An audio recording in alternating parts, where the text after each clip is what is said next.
Bonjour, c'est Aline du site des livres pour cheminer et bienvenue dans le 11e épisode de ce podcast. Aujourd'hui, je vous propose de rencontrer Alexandra Huguetto, auteure du premier roman jeunesse de développement personnel, Chloé des loups. C'est un livre que j'ai beaucoup aimé et j'ai eu envie de rencontrer celle qui l'a mis au monde. Alexandra est sociologue, animatrice d'un podcast et s'est lancée presque par hasard dans l'écriture de ce roman, comme elle va nous l'expliquer.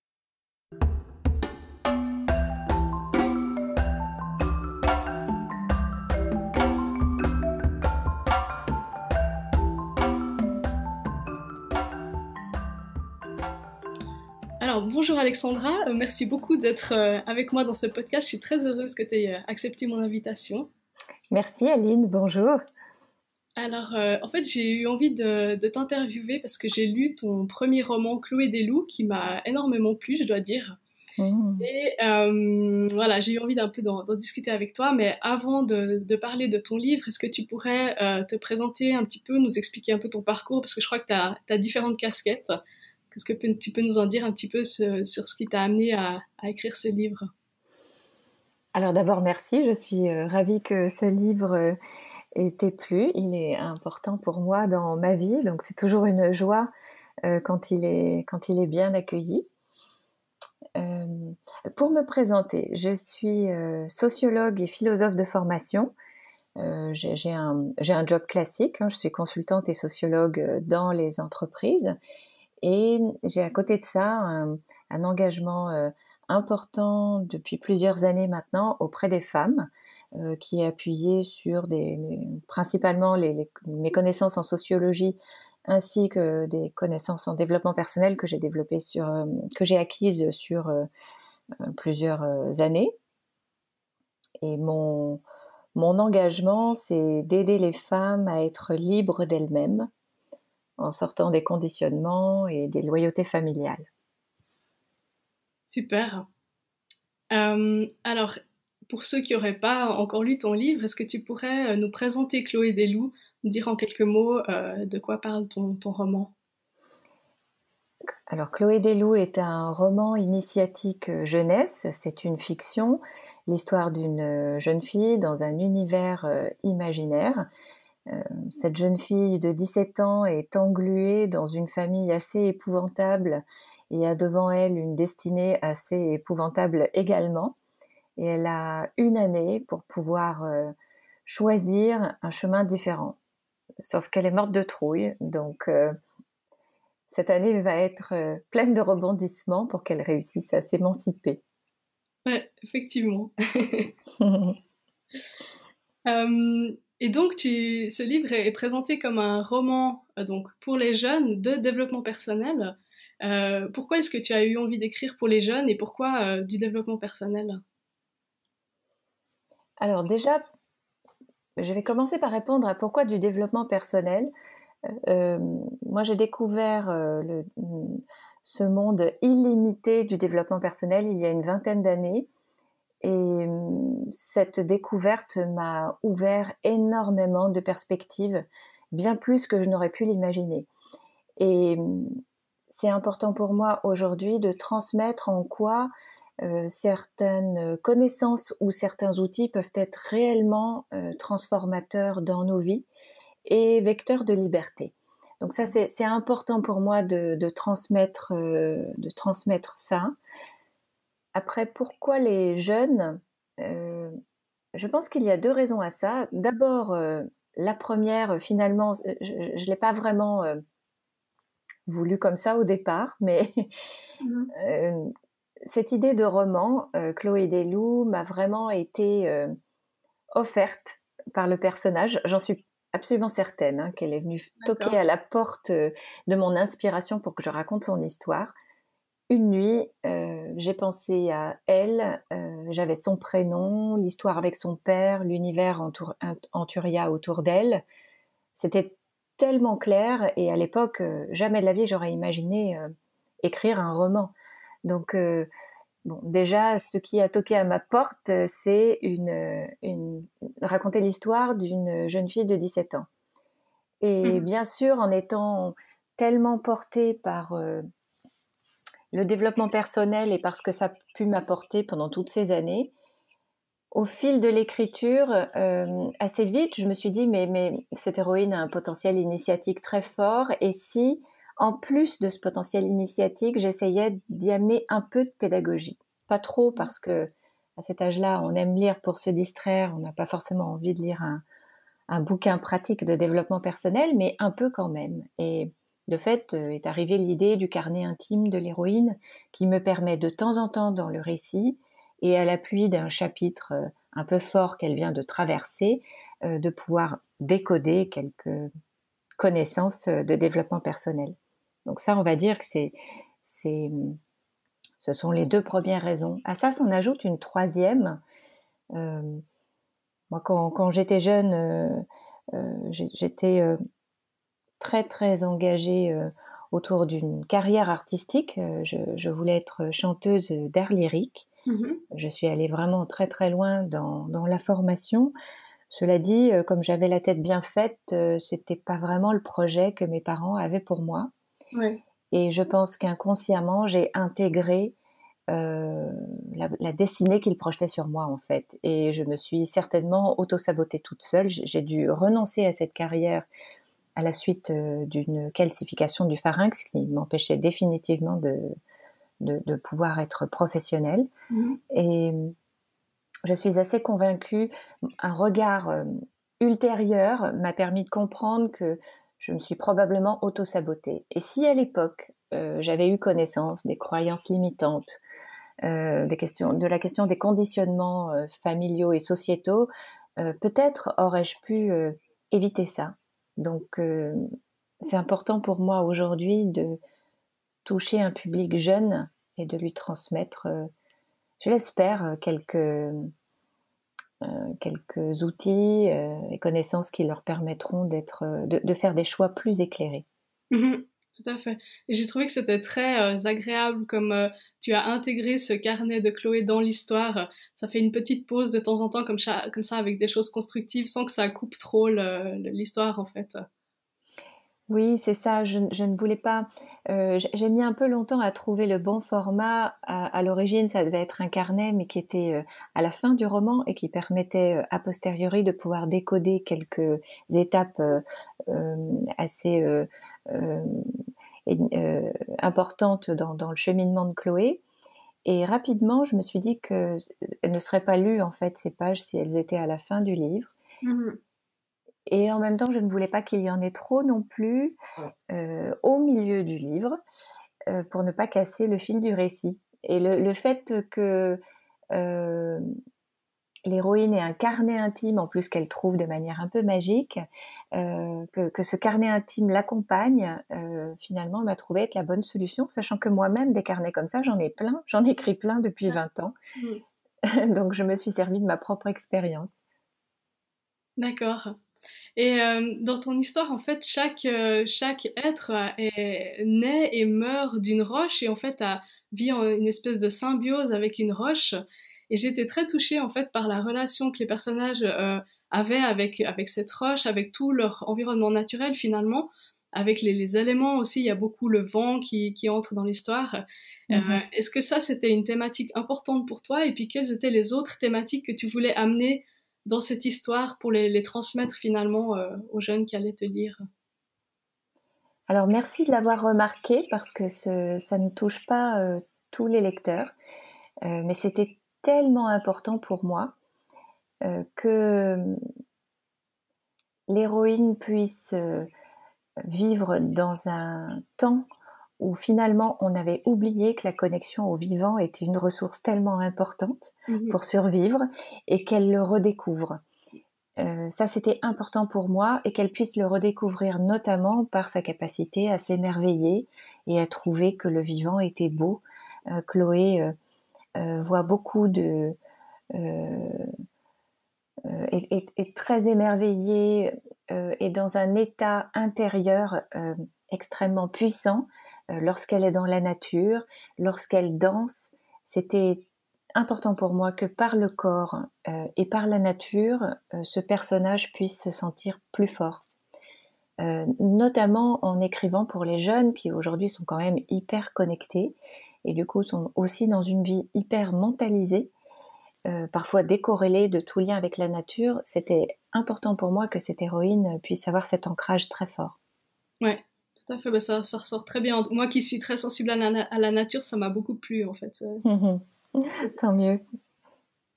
Et est-ce qu'il y avait d'autres thématiques que tu as voulu mettre en avant dans ce roman? Oui, il y a une autre thématique qui, de fait, ne va pas être, qui va être perçue un peu en fonction de l'âge. Pour moi, c'était important de parler des croyances ancestrales, de ce qu'elles avaient de très pur et de très direct à la nature et au divin, et de pouvoir, par cette histoire qui est quand même l'histoire de deux jeunes chamans, transmettre des messages sur le fait que ces savoirs ancestraux sont encore vivants en nous, dans nos cellules, et qu'on peut en faire quelque chose de très joli, qui est dépourvu de tout occultisme ou de tout ésotérisme, mais qui est vraiment une relation très belle à la nature et à notre environnement. Oui, absolument. Et tu l'as dit tout à l'heure, tu as aussi un engagement particulier pour les femmes. Est-ce que c'est pour ça que c'est une héroïne et pas un héros, et puis que finalement toute l'histoire tourne autour de plusieurs femmes clés? Ah oui, je pense que ce n'est pas par hasard qu'une héroïne est venue et s'est imposée dans ma vie et dans mon inspiration. Euh, Même si elle est arrivée directement avec son père, hein, c'est vraiment ces deux personnages phares qui se sont imposés. Mhm. Euh, Après, c'était évident pour moi qu'elle s'inscrivait dans une lignée de femmes, que cette lignée de femmes d'ailleurs avait perdu de son pouvoir et que ce pouvoir s'était dévoyé au fil des générations, et que c'était important pour cette jeune fille de pouvoir justement se reconnecter en fait à la puissance de la lignée de femmes qui était dans sa vie, et, et en faire quelque chose pour elle. Mhm. Je pense que en tant que femme, nous ne profitons pas assez de tous les bénéfices et de toutes les libertés et de toutes les batailles qu'ont gagnées les femmes avant nous. Il y a les femmes de nos lignées, il y a aussi les femmes plus emblématiques qui sont finalement assez peu connues. On en connaît certaines, mais pour d'autres, l'immense majorité des autres a sombré dans l'oubli. Mhm. Nous avons beaucoup de repères masculins, surtout sur des personnages qui ont réussi des choses très fortes et très puissantes, et c'est important pour moi de rééquilibrer ça. Ouais, absolument. Ok. Euh, Si on en vient maintenant à la lecture et au livre de manière plus générale, quel rôle ont joué la lecture et les livres dans ta vie à toi avant d'écrire ce roman? Ah, c'était merveilleux. J'ai souvenir de la découverte de la lecture en CP comme une découverte magique. J'ai adoré lire. Je me suis sentie tellement libre de pouvoir moi-même choisir mes livres, choisir mes sujets, mais même toute petite. J'étais tellement heureuse de pouvoir lire. Je l'ai toujours associé à la liberté d'apprendre des choses par soi-même et de découvrir par soi-même. Et depuis toute petite, j'ai été convaincue que c'était très puissant dans une vie, la lecture. Mhm. Alors, évidemment, en étant plus jeune, c'est venu par les romans, et à l'époque, d'ailleurs, des livres pratiques, il y en avait quand même moins. Euh, mais par la suite, puisque j'ai fait des études de philo, évidemment, j'ai j'ai trouvé que ces lectures étaient une source d'émancipation forte. Mhm. Et enfin, la découverte, plus tard encore, des lectures de développement personnel a été vraiment une bombe atomique dans ma vie. Mhm. D'accord. Et du coup, pourquoi est-ce que tu as choisi de faire passer le message que tu as envie de faire passer sous cette forme en écrivant un livre? Est-ce que tu avais déjà écrit avant? Quel est ton processus avec cette écriture? C'est un peu le hasard, hein, je dois bien le reconnaître. À l'origine, il y a un tournant qui s'est opéré dans ma vie, qui a été là, il y a une dizaine d'années où j'ai découvert que cette identité d'artiste qui était très puissante en moi quand j'étais chanteuse était en deuil, et que bien que j'ai fait une carrière en entreprise qui était plutôt chouette et puis des belles études, euh, cette identité-là n'était pas nourrie en moi et que c'était douloureux. Mhm. Donc j'ai choisi, à l'époque, hein, j'avais 40 ans, le chant s'était terminé, puis de toute façon mon pharynx ne me l'aurait pas permis. Euh, j'ai choisi d'ouvrir un autre canal créatif. Et enfant, j'aimais beaucoup écrire, j'écrivais surtout de la poésie, et surtout j'aimais tellement lire. J'aimais les mots. Euh, J'aimais les mots. J'ai souvenir de première lecture de Michel Tournier, avec cette découverte de la force du langage et d'en avoir été dans un état d'exaltation pas possible, même si la moitié du temps j'étais dans mon dictionnaire pour comprendre les mots qu'il utilisait. Ouais. et, et donc je me suis dit que tiens, l'écriture, ça pouvait être quelque chose de puissant pour moi. Voilà, mais ça a été juste ouvert. Et la première idée a été d'écrire un livre pratique de développement personnel pour témoigner de ce que j'avais appris et de ce qui avait été transformateur pour moi. Je m'attendais pas du tout à un roman. D'ailleurs, quand l'idée de Chloé Desloups est venue à moi, je ne m'en suis même pas tout à fait sentie à la hauteur. Hein. Elle m'a beaucoup intimidée, cette histoire. Mhm. J'ai commencé par écrire d'autres choses, un texte bien plus autobiographique qui ne sera jamais publié d'ailleurs, parce qu'il n'en vaut pas la peine. Mais je n'ai pas osé tout de suite écrire ce roman. Ça a été un combat pour moi que de m'autoriser à écrire une fiction. Ouais, d'accord. Parce que j'étais probablement très très impressionnée par les grands auteurs que j'avais lus et que j'avais passionnément aimés. Ça a été assez difficile de me dire que moi aussi je pouvais peut-être entrer dans la danse, très modestement, mais quand même dans la danse. Ouais, c'est tout à fait réussi en tout cas. Merci. Et donc visiblement, toi, tu as une belle histoire avec la lecture et tu as écrit un livre pour les jeunes. Quel regard est-ce que tu portes sur la relation entre les jeunes et la lecture aujourd'hui? De mon expérience en tant que bibliothécaire scolaire avec un public d'ados, je vois que c'est pas très facile. Comment est-ce que tu vois ça? C'est vrai que ça n'est pas très facile de les faire lire. Moi-même, hein, j'ai deux garçons de 11 ans qui sont des préados, on va dire, euh, qui lisent beaucoup, mais c'est difficile de leur faire lire des romans et ils sont plutôt attirés par les BD, par les mangas. Euh, c'est vrai que ils ont un rapport à l'image qui est certainement plus facile, et puis une connexion aussi aux réseaux sociaux et autres qui les occupe beaucoup. Néanmoins, il y a quand même encore des lecteurs acharnés parmi les jeunes. Ma surprise a été la réaction des très jeunes, hein, avec Chloé Desloups. Sur les 11-14, j'ai vraiment eu beaucoup de retours tout à fait bouleversants. Je ne pensais pas même qu'à 11-12 ans, on pouvait déjà lire des livres euh, de cet ordre-là.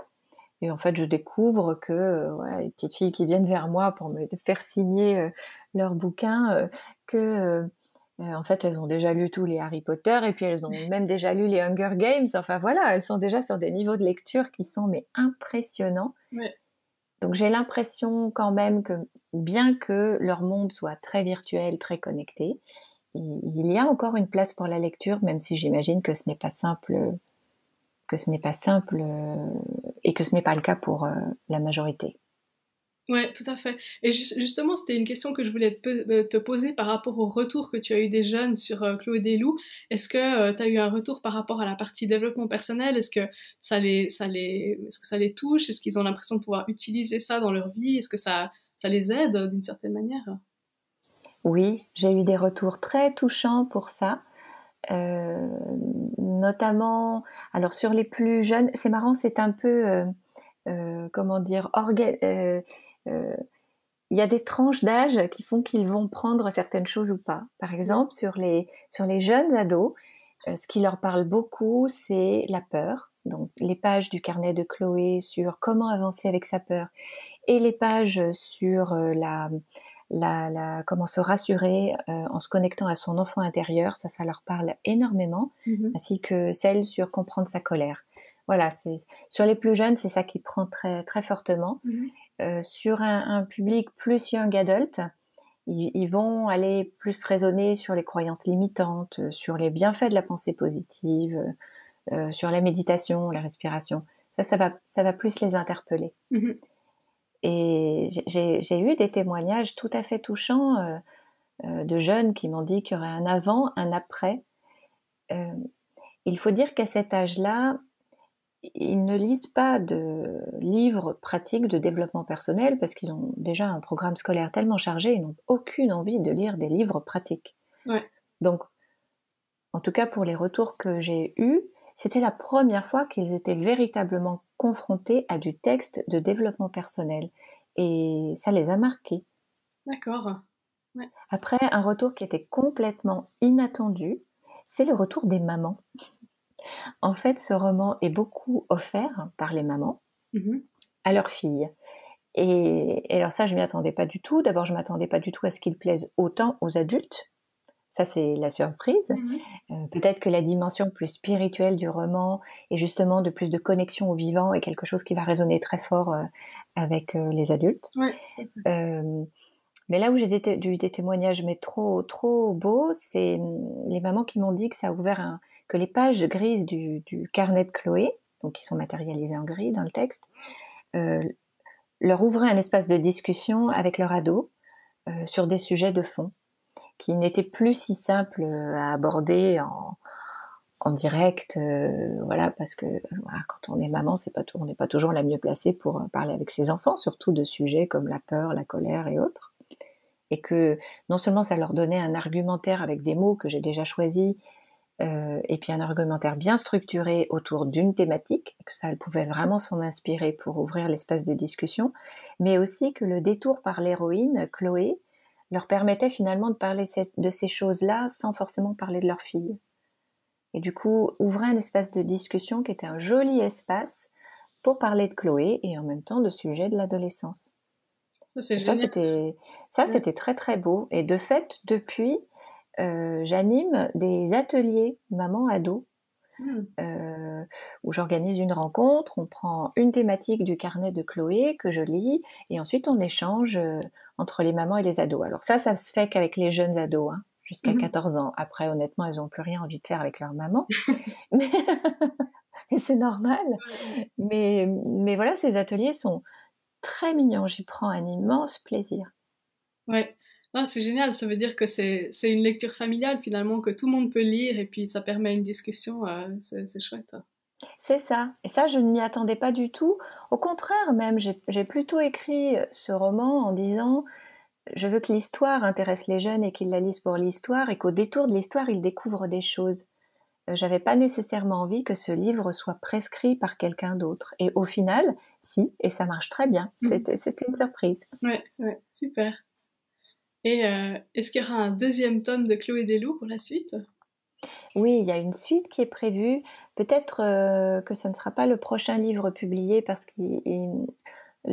faire publier ce roman qui est un ovni, hein, parce qu'un roman de développement personnel aussi clairement affiché, ça n'existait pas. Mhm. Donc ça a été compliqué de le faire éditer, ça a pris 2 ans. Et 3 même avec du coup le processus éditorial derrière. Mhm. Donc de fait, j'en avais commencé un autre entre-temps, qui peut-être est celui qui sera publié avant. Mais il y aura un Chloé 2, je suis très au clair sur ce qu'il y aura dedans. Oui, oui, il y aura un Chloé 2. D'accord. Et quand tu dis qu'il y a, bah, je me réjouis de le lire déjà. Quand Merci. tu dis que ça a été difficile de faire éditer, c'était quoi les barrières par rapport à un roman de développement personnel pour les jeunes? La barrière, c'est que, un, ça n'existe pas. Donc, quand ça n'existe pas, ben, finalement, comment dire, la case en termes de marketing n'existe pas non plus. Mhm. Et de fait, mais ce qui est encore le problème que vit le roman aujourd'hui, c'est on ne sait pas trop bien dans quelle étagère le mettre. Certains libraires choisissent de le mettre dans l'étagère jeune adulte, d'autres ados, parce que finalement, j'ai découvert qu'il n'y avait même pas comment dire, des étagères littérature jeunesse en fait. C'est très scindé. Il y a Ouais, la littérature d'un côté, en tout cas en France, peut-être pas en Suisse hein, d'ailleurs. ouais, je pense qu'il y a quand même des publics différents pour des types de romans différents, donc ouais, Ouais. je peux comprendre. Et de fait, alors voilà, on sait pas, les libraires savent pas s'il faut le mettre en ado ou s'il faut le mettre en young adult. Il y a même des libraires qui, ayant eu connaissance de mes ateliers, le mettent maintenant dans les étagères parentalité.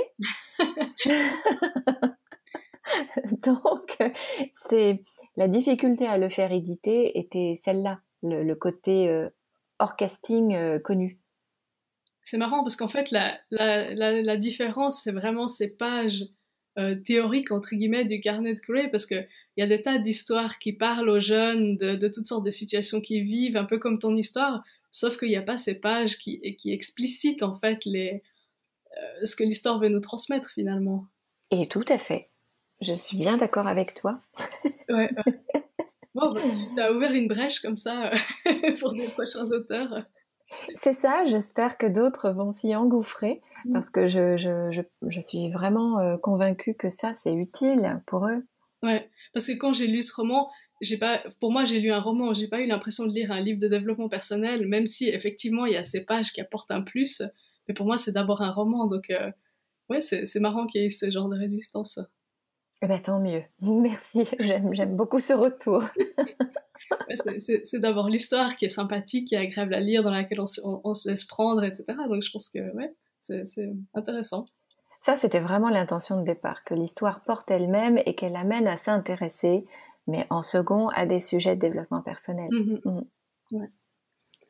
Ok, est-ce qu'il y a encore quelque chose que que t'aimerais dire, que t'aimerais partager par rapport à ce roman ou à ton parcours? En fait, je voudrais surtout partager le titre. Alors du coup, je ne sais pas si c'est, j'ai vu que c'était un podcast, un blog, mais ton titre, des livres pour cheminer. Et il est magnifique ce titre, parce que je pense que la lecture sert à ça, à cheminer en soi, à s'évader, à envisager des chemins ou d'autres, à faire des choix. Donc j'adore le titre de, de tout ce que tu fais sur les réseaux sociaux. Merci. Ouais, c'était Oui, vraiment mon idée de me dire que les livres, c'est des compagnons puis c'est des outils qui nous accompagnent comme ça, c'est voilà, qui nous permettent d'évoluer, de cheminer tranquillement. Voilà, c'est des choses qui nous accompagnent. également, Mm. mais tout à fait. Et moi qui ai accordé tellement d'importance à la lecture dans ma vie, comment te dire que ton métier de bibliothérapeute me fascine. Ouais, ouais. Mais en fait, c'est rigolo parce que c'est pas forcément différent de ce que certaines personnes font déjà, c'est-à-dire justement utiliser des livres pour s'accompagner et pour s'aider sur leur chemin, sauf que là, c'est explicité de manière peut-être plus directe. Mhm. Mais ouais, c'est ce que plein de gens font déjà finalement.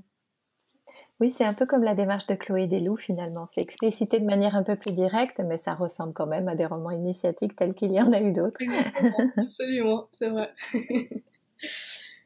Ok. Et encore autre chose que tu aimerais dire? Non, merci, merci pour tes questions. Avec plaisir. Alors, où est-ce qu'on peut retrouver ton actualité? Est-ce que tu as un site web? Je sais que tu animes aussi des podcasts, donc quels sont-ils Mhm. et où est-ce qu'on peut les trouver? Alors, toute mon actualité est détaillée sur mon site internet alexandrahuguetto.com. Huguetto, ça s'écrit U-G-H-E-T-O. Mhm. Là, on y trouve mon actualité, on y trouve aussi l'accès à mon podcast, La Petite Chronique Lumineuse, qui est un podcast de développement personnel, Mhm. donc des petites capsules très courtes sur des thématiques choisies de développement personnel. Mhm. Je devrais d'ailleurs prochainement lancer un autre podcast pour justement faire sortir les femmes inspirantes de l'oubli, en Super. essayant de, de, de corréler en fait l'histoire d'une femme emblématique et ce que nous on peut apprendre d'elle et utiliser pour nous-mêmes dans notre vie d'aujourd'hui. Voilà. Après, on me trouve sur les réseaux sociaux, sur Facebook, sur Instagram, où je publie vraiment très fréquemment sur ce que je fais, que ce soit le roman, les podcasts ou tout simplement les conseils. D'accord, super. Bah écoute, merci beaucoup d'avoir participé à cette interview, à ce podcast. Et puis, ben, on se réjouit beaucoup bah, de lire la suite.